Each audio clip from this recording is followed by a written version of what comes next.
What up, everybody? It is CodeBreaker146 here, yet again reviewing today, and I've improved my microphone quality. Use my Blue Yeti microphone that's over here. I finally synced it up to Cyberlink UCam. You haven't even seen my face in a while ever since the Royal Rumble, really, or even before that. I've been doing lots of 146 podcasts, and I really just want to do a review by myself. No offense to the pick or anybody else for that matter, but I just want to do one by myself to give my thoughts and predictions, and it's a lot easier to do, honestly. And it's good. It's good to do like your own by yourself solo review. So we're going to talk about the Elimination Chamber, and I'm going to give you some interesting stuff and some new nuggets of information coming up very soon at the end of this video that might interest you, so stick around for that one. But before we get started, please leave a comment and what you like about Elimination Chamber, what you didn't like, because I would love to discuss with you, because that's my favorite part about being a YouTuber, is to discuss wrestling with you guys, and it really makes me happy to see comments of new people and older subscribers. Everybody, I love it. Leave a like if you like this video. If you didn't like it, really sorry about that one, but let's go ahead and get into it. We started off the night with a good old women's match. We had Becky Lynch and Mickie James going in this match, and going into the pay-per-view, really, I had no expectations, and I really didn't care about most of the card except the main event. And this match was alright. It was not bad at all, I would say. No real problems with it, no, like, strikingly obvious bad parts of this match, not at all. Becky Lynch winning was the right decision in my eyes, and I think I don't know what they're going to do with Mickie James going forward, but I think they're going to be building Becky Lynch back up and putting her into that women's division in the women's championship hunt, so that's good. But yeah, Becky Lynch wins, and solid match. Moving on to the next match, which would be Dolph Ziggler versus Apollo Crews and Kalisto, which was probably the most stupidest match of the night by far. Maybe beating the tag team Turmoil just by a little bit, and the funny thing was they were right beside each other. So you have a 2-on-1 handicap match. Dolph Ziggler, by the way, is the heel in this scenario, so you have two babyfaces ganging up against one heel, and don't even give me this whole, well, Ziggler asked for it. Still, it's the same thing. It shouldn't be happening. So then you have Kalisto. He gets attacked before the match even begins. So you have Apollo Crews and Dolph Ziggler go off and do about 5 to 6 minutes of boring in-ring action that had nothing to it, nothing at all, just no style, no substance, no nothing. And then Kalisto jumps back in. At this point, Apollo Crews can barely beat Dolph Ziggler by himself. And then an injured Kalisto comes in and beats up Dolph Ziggler, who is your new developing heel, the guy that has been losing lots of matches, and he's doing the same thing as a heel. So neither one of the things is working for Dolph Ziggler. So being a good guy doesn't work for Dolph Ziggler, and neither does being a bad guy or a heel, for that matter. So it just doesn't work for him. So you got Kalisto and Apollo Crews. Yes, two guys should beat one man, but if you're trying to build up Dolph Ziggler, you know, maybe he should, I don't know. They should have just maybe left Kalisto and threw him to the back, so, you know, it could have just been Apollo versus Ziggler. I don't know. And after the match, what made it even worse was that they were chanting "Thank you, Ziggler" to Apollo Crews that just got his knee shattered 2 times by a steel chair. So nice job, WB. You finally realize that people love Apollo Crews, who is the king of strong smile. Moving on to the next match, which was the Tag Team Turmoil. We had 6 teams. They could have made an Elimination Chamber out of this, but that's fine. We only needed 1, even though I would have preferred, being the fact that it is the Elimination Chamber pay-per-view, that we would have multiple chambers match. We could have honestly had a women's Elimination Chamber match. We had 3 women's matches, 2 apiece, 2 times 3, 6 women. We could have had 6 women in the Elimination Chamber, but that's fine. I can talk about that another time, but that's not really worth it. We had this Tag Team Turmoil. Heath Slater and Rhyno defeat the Fashion Police, Breezango, and the Vaudevillains, and it wasn't that great in-ring action. Then the Usos come in, not that great either. And then after the Usos take care of Heath Slater and Rhyno, the Usos face American Alpha. Decent in-ring action between the Usos and American Alpha. American Alpha get the win here, and then afterwards, American Alpha, after they defeat the Usos jump American Alpha and they defeat them because they're salty about that. And then they throw American Alpha back into the ring, and the Ascension look prime and ready to finally become the SmackDown Tag Team Champions. I've never personally been a huge fan of the Ascension, but for some reason the internet clamors for the Ascension. There's a small portion that say, you gotta watch the Ascension back at NXT when they held the championships for almost a year. Yes, I saw that, but they're nothing on the main roster. They're not that great, to tell you the truth. And the funniest thing is that American Alpha gets beat. They get their asses kicked by the Usos. They get thrown back in the ring. The Ascension hit their Fall of Man finisher. Chad Gable saves the match. Good. Okay? Then the Ascension don't even go for the cover after they just hit Jason Jordan with their finisher. They got Chad Gable out of the ring. Why don't they just hit it again and then go for it 1, 2, 3, and then they're the tag team champions? But no, they had to beat around the bush and tag and stomp on them in the corner and do some double team maneuvers, and they basically pulled an Atlanta Falcons and choked. Okay, nice job, Ascension, and nice job, WWE booking. You had the American Alpha once again get their asses kicked, and then you have the Ascension, who you built up on SmackDown to get a win in that 12-man tag team match. Then you have them choke here in the tag team turmoil match, and then you have American Alpha finally get the win. Great job, WWE. You guys shine when the lights are on bright. I don't have a problem with American Alpha retaining here. I wouldn't have been opposed to seeing the Revival coming out as a surprise entrant and having the Revival become the tag team champions. But we'll wait for after WrestleMania, I assume. Moving on to the next match, we had Natalya versus Nikki Bella. I'm not gonna lie to you here. I'm gonna keep it 120% with you, everybody. I didn't watch this match. I did see the final minutes of it, and it was pretty cool to see the submissions counter with the sharpshooter and the STF. But it ended in a countout, which is fine, I assume. And then afterwards, backstage, they were brawling again. So they're continuing to brawl. I'm fine with this feud continuing. I wasn't really interested to begin with, obviously, because I didn't watch it. So you can thumbs down, I guess, if you don't think that I'm giving you the full analysis that you feel inclined to have. But I just didn't want to watch it, and I didn't really care to talk about it. So that's that. So I can't really give you a grade. Now we have Luke Harper and Randy Orton followed up right here. And honestly, this was not a bad match at all. Probably the second best match of the night, and I don't think that's disputable. But it was solid. It was solid in-ring action. It started off really slow, and then it picked up towards the end after the superplex from the top rope. And then you had lots of good counters, and you had Harper and Orton exchanging forearms and right hands and uppercuts, and that was really, really good stuff. And you showcased Harper's athleticism throughout the match, and Randy Orton, how much of a drive he has to become the champion. Good stuff all around. Randy Orton gets the win. You have to build him up some way to go to WrestleMania to get him ready for Bray Wyatt. But, you had to have Luke Harper there. And sad that it's Luke Harper that has to take the fall here, but it is what it is. Randy Orton wins this match, and we're moving on. Next, we had the Women's Championship on the line between Alexa Bliss and Naomi. Probably the weakest match out of all the three. I didn't see Natalya and Nikki Bella, so out of the two that I watched, I think Becky Lynch and Mickie James was solid. It didn't have any problems with this one. It was kind of sloppy, especially towards the end in the finishing sequence. These two just didn't gel well together, even though Alexa Bliss is a bomb. She's bomb AF. Wow. Alexa Bliss, beautiful, okay? Naomi, once again, thick AF, 2 C's, okay? But still, same thing. Great. I'm not even worrying about it. I'm not worrying about the body right here. But just the match itself, it was alright. It was alright. Naomi gets the win. She's finally the women's champion. She's a SmackDown women's champion. It's been a while. She's been with the company since 2012 on the main roster when she was a Funkadactyl with Brodus Clay. And now she's doing her own thing with this whole Feel the Glow thing, kind of like Jeff Hardy from 2002. But yeah, I'm proud of her. I'm happy for her. She's pretty athletic, and she's very pretty, and she can do a lot of cool stuff in the ring. And honestly, I'm fine with it. And that's good that SmackDown is different than Raw, because Raw, it's just Charlotte, Sasha, Charlotte. With SmackDown, you got multiple women. You got Becky Lynch, you got Alexa Bliss, you got Naomi, you got Mickie James still in there, you got Carmella eventually, you got Nikki and Natalya. There's nothing wrong with that, right? I don't think so. So Naomi winning is fine. Wasn't that great of a match, but still passable enough and TV quality at best to cement Naomi as champion. So I'm fine with that. Then we had the Elimination Chamber match. We had the 6 men: Baron Corbin, The Miz, Dean Ambrose, AJ Styles, Bray Wyatt, and the WWE Champion John Cena. So I only have a few problems with this match. Just two really. John Cena won the championship 2 weeks ago, and he dropped it 2 weeks later. He won it at the Rumble, Alamo Dome, 55K in there, I think. Yeah, or 50,000. Let's just say 50K. 50K in there, including myself. You haven't won the championship, beat AJ Styles. AJ Styles has held the championship since September 11th at Backlash, which I was, once again, in attendance. But, it's not about me. It's not about me.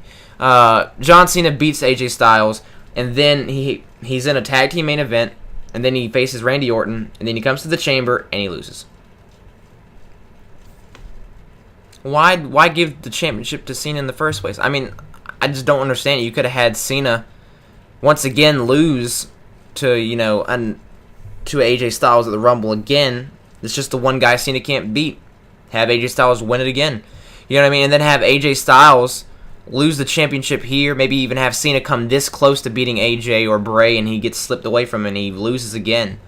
You know, you could have done something compelling as that, but you're not, because we're probably going to get that mixed tag between Miz and Maurice versus Nikki Bella and John Cena, which is sad and depressing, because they could have done Cena and Taker. They could have done Cena and Styles again. They could have done Cena and Wyatt. They could have done a lot of different things, but they decided to do that, which is more than likely what they're planning. But that's speculation and rumors. But that's one thing that I had a problem with. And a pro and a con of this next problem: the chamber looks great. The light up from the top, and like how it's glass at the top as well with the WWE logo, and like it's taller, and it has the elimination or the Hell in a Cell like shape, and it's just a a cube, and it's not round and a sphere like shape like it once was before, because they were having a lot of problems before where they couldn't get it into some arenas because it weighed too much, or it was like it couldn't fit a lift or something like that. So they fixed that problem, and it's really good stuff. And honestly, like the pods, they look badass as well with the glass over top of them, and they put the cameras in there, and the Elimination Chamber just looks great. It overall looks amazing. But the one thing to take away from the chamber, and this is the problem right here, is the padding inside the chamber. They even did a video package, guys, of like building up the chamber, of how it's going to change you, how painful it is and stuff like that, of different superstars from the past that have competed in the chamber. And then when you go into the Elimination Chamber, they got that shit padded up like it's freaking daycare. Come on, guys, come on. You build this up in like steel grate, and you even show shots of guys landing on the steel grate with the sounds and the awe and the the groans, and you build that up, and then it's just padded. And I understand you're trying to not risk injury, and that's totally fine. That's beautiful, But come on, it takes away from the match when you build it up all that time. That's just one pet peeve. And I thought this is going to ruin the chamber match, but in fact, they were able to do a lot more different things with the chamber. Lots of really cool spots here. They start off with Cena and Styles, and I love that. Don't ever start the chamber off with two guys that are just gonna, do the little drop down, leapfrog, drop kick, spot over and over, and do just technical wrestling and sidearm headlocks and such like that. Just that's not great, and especially just two nameless guys. Put it against the two most important people in the match, arguably, AJ Styles and John Cena, the rivalry that's got the most heat going into it. Put those guys at the forefront. They did it back in the day with Undertaker and Batista at the No Way Out 2008 Chamber that I was just watching a couple of days ago. Really good stuff, and it was awesome. And the same thing here. I was glad they did it. Perfect two guys to start off, and then you put Ambrose in there. He's crazy, and he adds lots of different things, and he was using the chamber as a weapon. He dove off the pod, and also you had great in-ring action from Cena and Styles as well. Then you had Wyatt come in there, and he was a little bit more destructive, and he was a little bit more cerebral with his attack and stuff like that. And that was another cool element that they added on top of each other. Then you had Baron Corbin come in, who is, in my opinion, a bona fide superstar, and he is a huge asset to the company, just waiting to get the trigger pulled on him. He really is. He's absolutely amazing.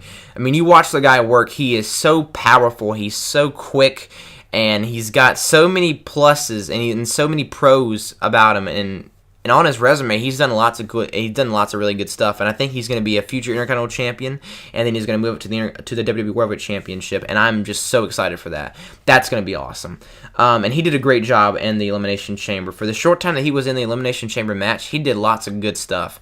And you had him lay out pretty much everybody in the chamber. Then you had Miz come in there. Then you had Baron Corbin that was distracted by the Miz, who came out last. You had Ambrose roll him up 1, 2, 3, and then Baron Corbin destroys Dean Ambrose, throws him into a pod, the bulletproof Lexan glass, and then you had Baron Corbin hit him with the End of Days, and you just had him lay out Dean Ambrose. You had Miz come in there as the cowardly heel he is, 1, 2, 3. Miz celebrates, and then he gets eliminated by John Cena with the AA, and then John Cena, Bray Wyatt, AJ Styles just go at it. Lots of good action between these three guys, and then Bray Wyatt catches Cena, Sister Abigail, 1, 2, 3. John Cena's out of the Elimination Chamber. We're going to have a new WWE Champion, and it's going to be either AJ or it's going to be Bray Wyatt. And honestly, guys, this was outstanding. These two guys had an intense back and forth that we'd never seen before, because these guys had previously never touched, and a lot of the fans were really excited for it. The electricity was buzzing between everybody. It wasn't the same when Cena was in there, but still, it got even better as the match went on between these guys and the interaction. You had AJ Styles go for the phenomenal forearm, get caught, and the Sister Abigail. Just, man, beautiful, beautiful Elimination Chamber match. You had Styles like a freaking champ. You had everybody look great in this match. Like, even with The Miz only being in the chamber for about 4 minutes, he did really, really good in what he was, assigned to do. Baron Corbin, same thing. He shined. Ambrose excelled in the chamber match, even though I give Ambrose a lot of shit. Ambrose did a lot of good things in this match. AJ, MVP of the match. He's been the MVP of the company since he walked in the freaking door in 2016 of last year. So, great stuff. John Cena did a great job. Bray Wyatt did a good job. And it's about damn time that Bray Wyatt won the championship. But this means one thing. Bray Wyatt's losing the championship, and he's losing another WrestleMania, and he's going to be 0-3 after 33. That's sad. But for the 7 weeks that we have until WrestleMania, Bray Wyatt's going to be our WWE World Heavyweight Champion, and I'm freaking stoked to see what the guy can do. I always thought Bray Wyatt was the future of the company, and I still believe that. He's always been one of my favorite guys to watch on the main roster, and I think that Bray Wyatt has a lot of upside and potential and stuff that they still haven't even exercised, especially a babyface run in the future. But Bray Wyatt is going to do lots of good stuff. He builds up feuds nicely. He shines at WrestleMania. He's been in big spots. I mean, he faced John Cena, faced Undertaker, was in a promo with The Rock, and now he's going to be facing Randy Orton for the WWE World Heavyweight Championship. Sadly, Randy Orton's going to probably win that match because he's the Royal Rumble winner. Babyfaces normally they tend to go over at WrestleMania. Just look at the track record. Babyfaces tend to go over at WrestleMania compared to heels. It's a rarity that you see heels beat babyfaces, overall in the night. So Bray Wyatt's probably going to lose at WrestleMania 33, and that's sad, but still, Bray Wyatt's champion, and that's awesome. That's awesome. This match was very, very good. The match of the night, not match of the year. I mean, we're only in February, but yeah, really, really good match. Not the best chamber of all time, but it was a very, very good Elimination Chamber. I enjoyed it personally. I really loved the match, and honestly, I can't wait to see what they're going to do with Bray Wyatt and Randy Orton. I'm excited for that. I'm not excited for possibly AJ Styles and Shane McMahon. Not at all. John Cena and The Miz. That could be really, really good promos, but not excited for that mixed tag match possibly that's going to be happening. Speculation once again, but yeah. That's about it, everybody, for the Elimination Chamber review. Overall thoughts, weak undercard. Bray Wyatt, Randy Orton and Luke Harper was really, really good. And the Elimination Chamber was great. But everything else was just meh. The Tag Team Turmoil and the 2-on-1 and Handicap Match was stupid and retarded. The women's matches were not bad, but weren't anything special to the point that was going to blow my mind. So overall, it was a okay show. Once again, SmackDown normally does really good on pay-per-views, but this one was probably their weakest pay-per-view. The one that's about as weak as this one is Backlash. Even though I was there, that card was weak besides AJ Styles winning the title. So yeah, not that great of a show, but the Elimination Chamber really made it worth watching. So if you haven't watched it, please go check it out on the network. It's definitely worth watching. The Elimination Chamber is very, very good. And that's about it, everybody. That's about it. Got my DIY shirt on that I got from San Antonio.